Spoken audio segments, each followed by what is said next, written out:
देखिए next question क्या कह रहा है। एक रेफ्रिजरेटर है, वो वर्क कर रहा है बिटवीन दो टेम्परेचर रेंज आपको दे रखी है 4 and 30 degree centigrade. It is required to move 600 calories of heat every second. तो मतलब यहाँ पे आपको बता दिया कि कितना हीट ये रिजेक्ट करेगा पर सेकंड में in order to keep the temperature of the refrigerated space constant. The power required is, ये आपका क्वेश्चन है कि कितनी पावर चाहिए कि इस केस में।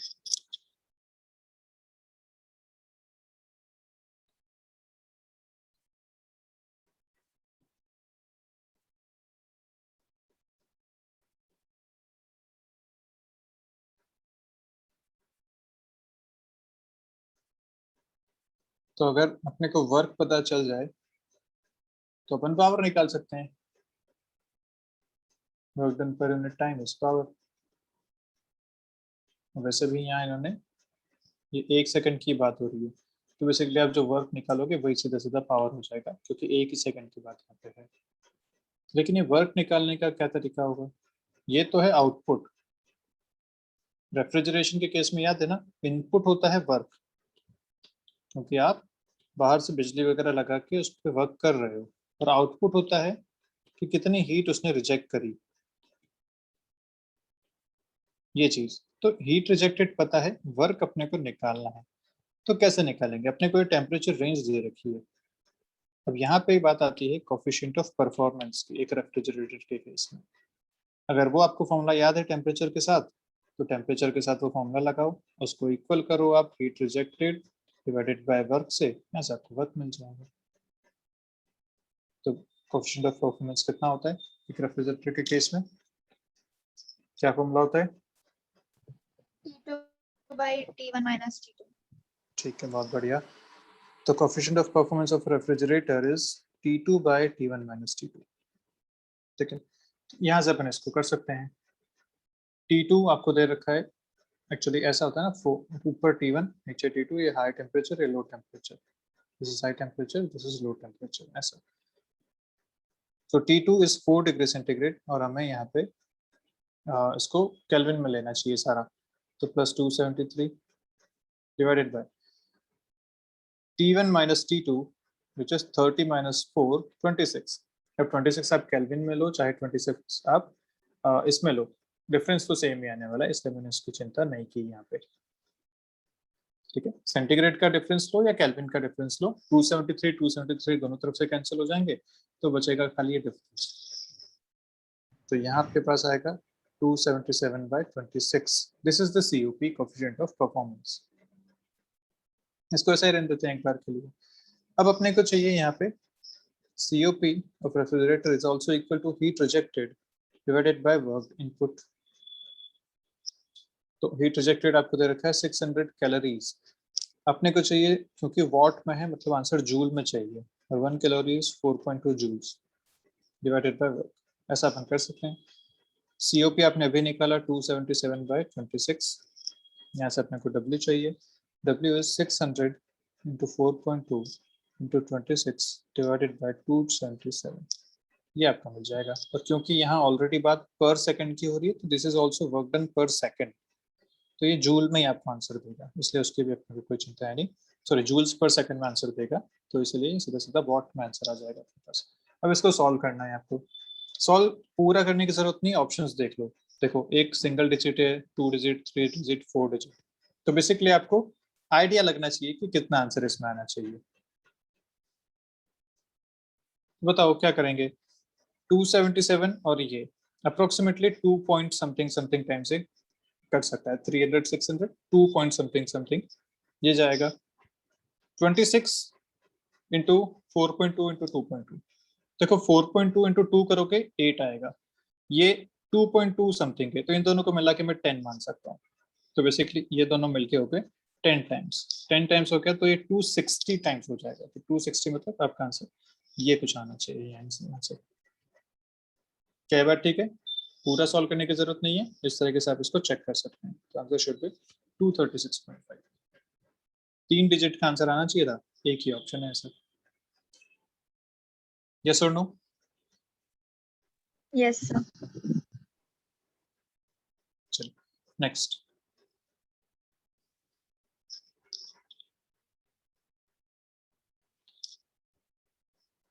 बोला एक सिस्टम जो है वो ए से बी तक जा रहा है, दो प्रोसेस 1 एंड 2 से। Delta U1 delta U2 are the changes in internal energy in the process this and this, ठीक है। Then the relation between delta U1 and delta U2, ये आप बताओगे यार, जल्दी बताना यार। Relation between delta U1 delta U2,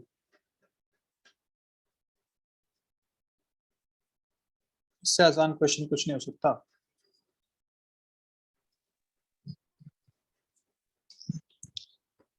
sir option A. Option A, क्यों? सर तो इनिशियल और फाइनल स्टेट पे डिपेंड करेगा। हाँ, सीधा सा हिसाब है। जो इंटरनल एनर्जी होती है वो एक स्टेट फंक्शन है। स्टेट फंक्शन मतलब इनिशियल और फाइनल पॉइंट्स पे डिपेंड करता है, और सीधी सी बात है ये टेम्परेचर के प्रोपोर्शनल होता है। अगर ए पे और बी पे हम बात करें, तो बी पे जो टेम्परेचर है वो कांस्टेंट है। बी के हिसाब से मान लीजिए temperature at B is B T, ऐसा मान लेता हूँ, और यहाँ का टेम्परेचर ए टी मान लेता हूँ।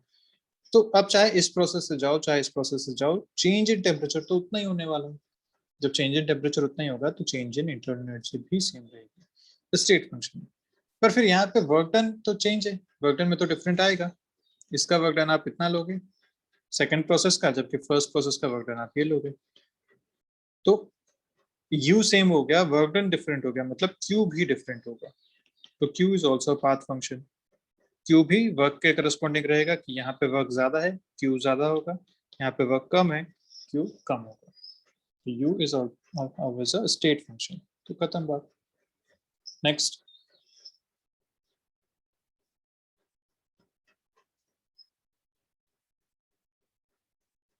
डायटोमिक गैस दे रखी है जिसका गामा आपको दे दिया।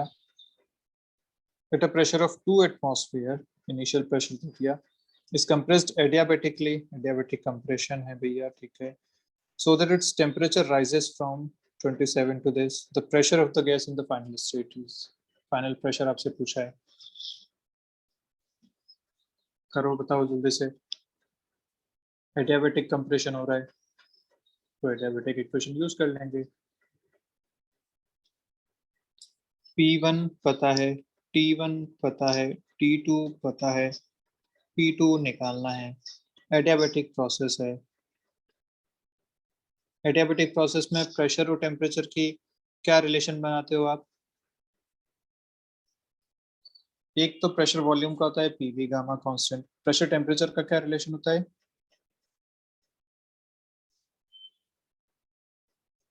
बोलो बोलो भाई, याद होनी चाहिए तो, मुंह पे होने चाहिए इक्वेशन अब तक तो। क्या रिलेशन रहता है प्रेशर टेम्परेचर का?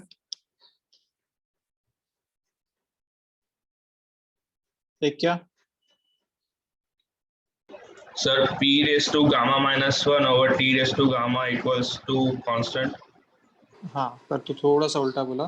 This is P1 minus gamma T पर गामा इक्वल टू कांस्टेंट, ठीक है, P1 Yes, sir. Minus gamma यहाँ पे। चलिए तो सॉल्व करो इसके हिसाब से। सारी चीजें तो पता है यहाँ पे, अब सॉल्व कर लोगे या करूं? P1 बाय P2, या इसको P2 बाय P1 कर लेते हैं ताकि वही मिल जाएगा आपको।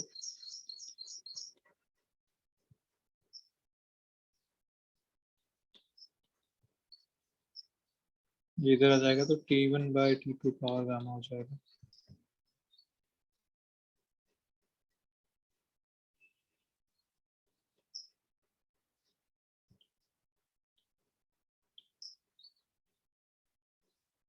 ये आपका रिलेशन है। P2 आपको निकालना है, P1 आपको दे रखा है, 2 एटमॉस्फेरिक प्रेशर है, और जो ऑप्शन है वो भी एटमॉस्फेरिक में ही है, तो चेंज करने की जरूरत नहीं है, सीधा सीधा इसको 2 लिख लेते हैं। T1, T1 हम जानते हैं 27 मतलब 300 केल्विन, और ये हो जाएगा 1200 केल्विन, ठीक है। तो एक है 300, एक है 1200। और गामा, गामा आपको दे रखा है 1.4 बाय 1 माइनस 1.4 इज माइनस 0.4। ये आपके आंसर आएंगे। चेक करते हैं, 2 इंटू या 1/4, और क्योंकि बाहर पावर में एक माइनस साइन है तो माइनस साइन मतलब अंदर की चीज को उल्टा कर सकते हैं, तो 1/4 को मैं लिख लेता हूँ 4 पावर 1.4 बाय 0.4। क्लियर है बात? क्योंकि यहाँ पावर में माइनस साइन था, और जब भी पावर में माइनस साइन होता है मतलब आप उस क्वांटिटी को इन्वर्स कर सकते हो। तो यहाँ जो 1/4 था उसको मैंने 4 कर दिया, तो आएगा 2 × 4 पावर, यहाँ इसको करें कैंसिल तो यार है 7/2। This is P2। अब इसको अपने को सॉल्व करना है। ऑप्शंस आपके हैं कुछ कुछ इस तरीके से 28, 68, 256 और 8। देखते हैं यहाँ से। 8 आएगा सर। हाँ हो जाएगा, ऐसे कोई खास बात नहीं है, क्योंकि 2 × यहाँ पे 4 power half, 4 power half is 2, तो 2 पावर 7 बेसिकली यहाँ पे लिखा हुआ है आपके लिए, और 2 पावर 7 तो ये बेसिकली 2 पावर 8 हो गया। 2 पावर 8 कितना होता है? 256, है ना? क्योंकि 2 पावर 10 होता है 1048, या 24 कितना होता है? 1024 24। तो 2 पावर 9 इसका हाफ हो जाएगा 5 समथिंग, और 2 पावर 8 हो जाएगा 2 समथिंग, तो ये आपका आंसर हो जाएगा 256। ये आपका आंसर है 5, 12 और 256। चलिए नेक्स्ट देखते हैं।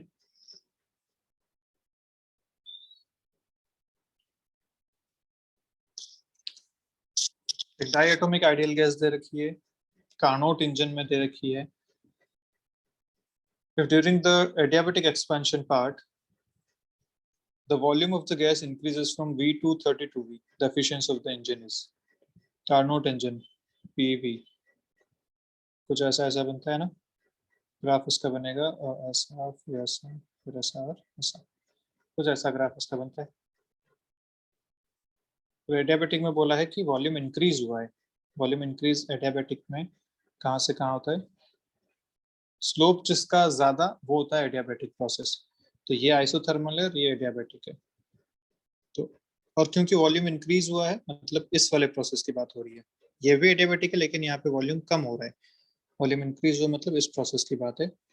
तो यहाँ पे वॉल्यूम था V, तो यहाँ हो गया 32V। ये आपको दे रखा है। कुछ है इसकी एफिशिएंसी बताइए। चलिए बताइए कैसे करेंगे। हमें एफिशिएंसी का फॉर्मूला पता है लेकिन टेम्परेचर के फॉर्मूला पता है। हम जानते हैं एफिशिएंसी इज T1 - T2 होती है, बट यहाँ वॉल्यूम के फॉर्म में पूछा गया है।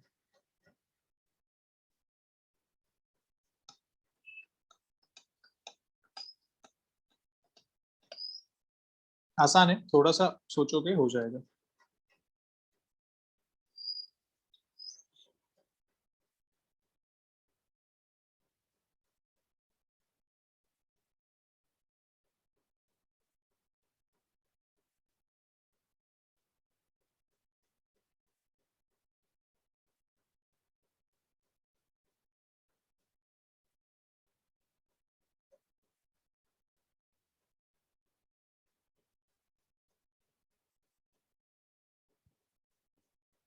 एफिशिएंसी का फॉर्मूला होता है ये 1 - T2/T1। अब T1 high temperature, T2 low temperature, और अभी मैंने बोला था कि ये प्रोसेस आइसोथर्मल प्रोसेसेस हैं। मतलब यहाँ जो टेम्परेचर है वो हायर टेम्परेचर है T1, यहाँ टेम्परेचर है लोअर टेम्परेचर T2। ये टेम्परेचर हर जगह सेम है, मतलब T1 यहाँ भी होगा, और ये भी आइसोथर्मल प्रोसेस है मतलब T2 यहाँ भी होगा। और ये जो प्रोसेस है ये एक एडियाबेटिक प्रोसेस है, जहाँ दो जगह वॉल्यूम पता है, T1 और T2 में पता है कि यहाँ के टेम्परेचर्स हैं। तो मैं एडियाबेटिक प्रोसेस के लिए देख सकता हूँ, this is an adiabatic process जहाँ पे यहाँ पे टेम्परेचर T1 है, टेम्परेचर T2 है, यहाँ का वॉल्यूम V है, यहाँ का वॉल्यूम 32V है। इस एडियाबेटिक प्रोसेस के लिए एडियाबेटिक इक्वेशन लगाते हैं। Adiabatic equation Tv power gamma -1 equal to constant. ये तीनों टाइप के एडियाबेटिक इक्वेशन याद होनी चाहिए आपको। पीवी गामा, टेम्परेचर और प्रेशर वाली, टेम्परेचर और वॉल्यूम वाली। सर सेकंड ऑप्शन है।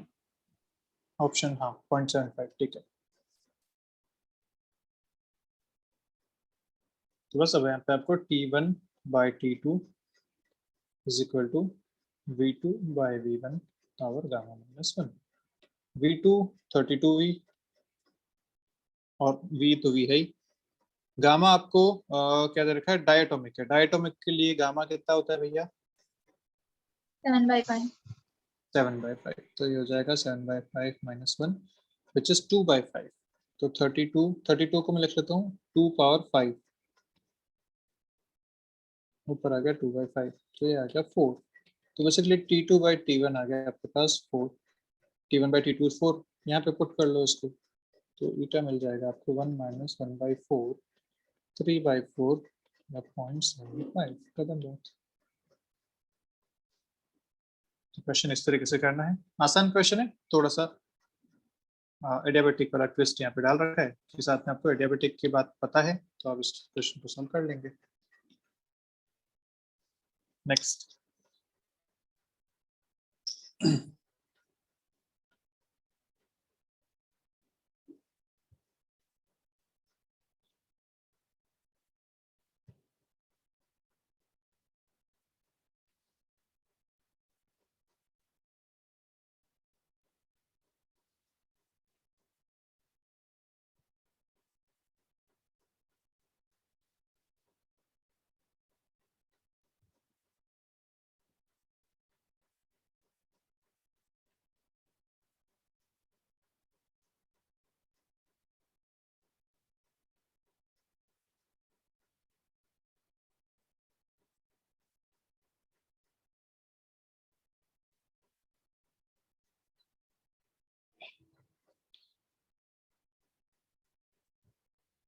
n moles of an ideal gas undergoes the process A to B। ठीक है भैया, A to B इधर जा रहा है। The maximum temperature of the gas during the process will be। Sir इसमें डिफरेंशिएशन करना पड़ेगा। करना पड़ेगा, बिल्कुल करना पड़ेगा। डिफरेंशिएशन के लिए पहले इक्वेशन बनानी पड़ेगी।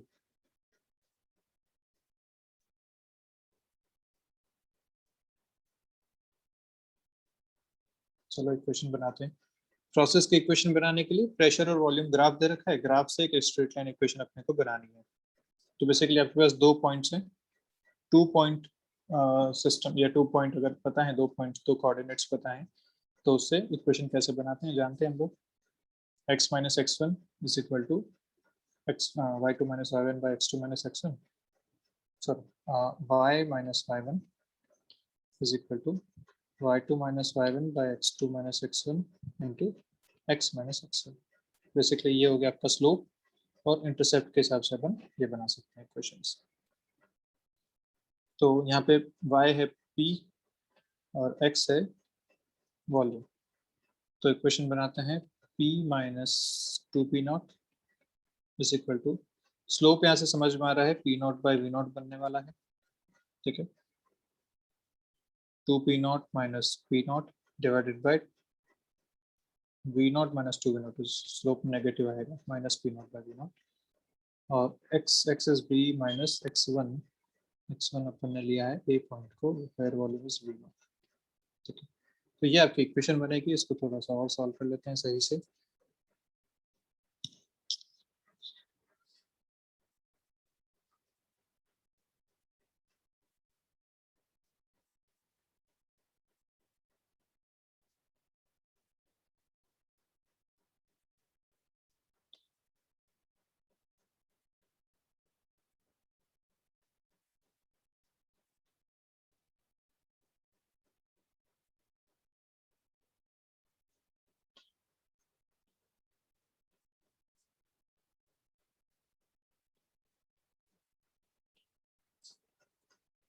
तो यहाँ पे इक्वेशन बन गई p is equal to minus p0 by v0 into v plus 3p0। ये इक्वेशन आपके पास आगे से स्ट्रेट लाइन की। अब इस स्ट्रेट लाइन इक्वेशन से अपने को चाहिए टेम्परेचर, तो क्योंकि पूछा है मैक्सिमम टेम्परेचर, तो टेम्परेचर लिखने के लिए पहले इस इक्वेशन में टेम्परेचर इंट्रोड्यूस करना पड़ेगा। इंट्रोड्यूस करने का आसान सा तरीका है PV इक्वल टू nRT। तो आप चाहे वॉल्यूम को या आप चाहे प्रेशर को, किसी एक को रिप्लेस कर दो। यहाँ पे मान लो प्रेशर को रिप्लेस करते हैं, तो nRT बाई V मैं यहाँ पुट करता हूँ, तो हो जाएगा nRT by V is equal to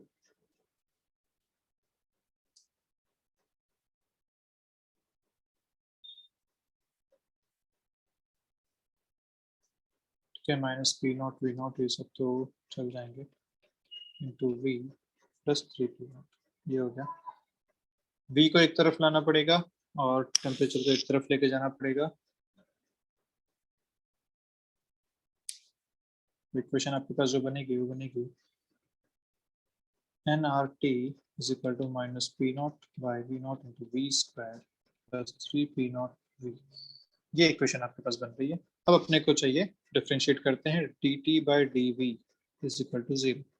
temperature maximum चाहिए तो यहाँ पे वेरिएबल वॉल्यूम है, इसके साथ इसको डिफरेंशिएट करते हैं, मिलेगा यहाँ से nR और T का डिफरेंशिएशन इज dt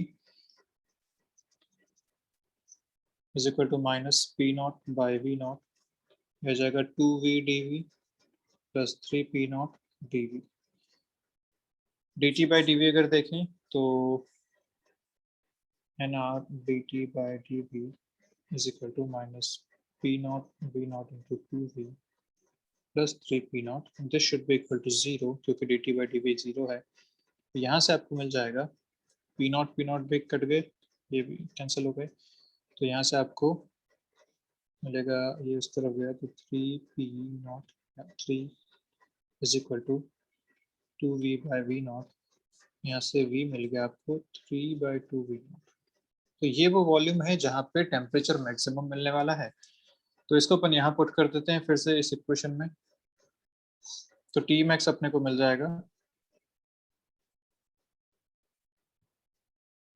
इस इक्वेशन में पुट करते हैं तो nR T max is equal to minus P naught by V naught V square, V की जगह डालता हूँ 3 by 2 V naught का square plus 3 P naught 3 by 2 V naught।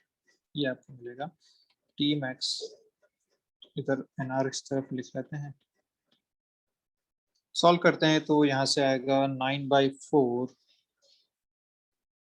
Minus का P naught V naught plus इधर से आएगा 9/2 P naught V naught। Overall आया आपके पास 9/4 P naught V naught by nR। This is T max और P naught V naught by nR का T naught अगर लिखना है तो ऑप्शन में देख लेते हैं, हालांकि ऐसा ही है, तो 9/4 P naught V naught by nR, ये आपका फाइनल आंसर आएगा। तो बढ़िया क्वेश्चन है। पहले आपको इक्वेशन बनानी पड़ी क्योंकि और कुछ था नहीं हमारे पास, मैक्सिमम टेम्परेचर की बात यहाँ पे कर रहे हैं, तो मैक्सिमम टेम्परेचर कहाँ से देखें हम, किस कंडीशन पे मैक्सिमम टेम्परेचर मिलेगा, आप कुछ नहीं कह सकते। इस वजह से हमें पहले इक्वेशन बनानी पड़ेगी कि वेरी कैसे कर रहा है। एक बार इसका वेरिएशन देखा, फिर अपन ने चेक किया कि कहाँ पे मैक्सिमम टेम्परेचर मिल सकता है। तो वेरिएशन देखने के बाद प्रेशर और वॉल्यूम के टर्म में वेरिएशन मिला हमें, उसको क्योंकि टेम्परेचर की बात हो रही है टेम्परेचर में कन्वर्ट किया, उसके बाद अपन ने वेरिएबल के साथ उसको डिफरेंशिएट करके 0 किया, जो वैल्यू मिली उसको फिर से इक्वेशन में पुट किया और मैक्सिमम टेम्परेचर यहाँ से कैलकुलेट किया। सो क्या ये क्लियर है आपको? क्या ये क्लियर हो गया? Yes no?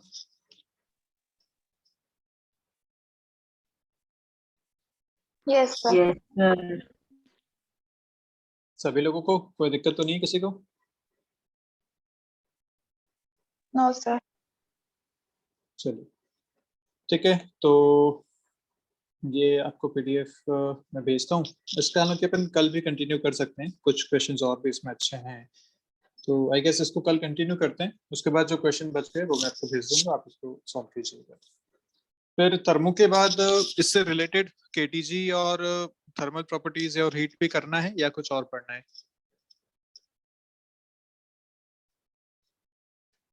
नेक्स्ट टॉपिक क्या रिवाइज करना है? कल तो थर्मो करेंगे, उसके बाद Semiconductors. सेमीकंडक्टर्स। ठीक है, तो सब लोग ठीक है सेमीकंडक्टर्स के साथ? किसी और को कुछ? सर पहले केटीजी करते फिर सर रिलेटेड टॉपिक्स नहीं कर सकते पहले? ठीक है, तो केटीजी करना है ना, वही मैं पूछा था, केटीजी करना है आप लोगों को? हाँ सर। ठीक है, तो पहले केटीजी कर लेते हैं और उसके बाद फिर सेमीकंडक्टर्स कर लेंगे। ठीक है श्रीलक्ष्मी? हाँ sir. Yes, sir. चलिए ठीक है, तो मिलते हैं नेक्स्ट क्लास में। बाय बाय तब तक आप लोगों को।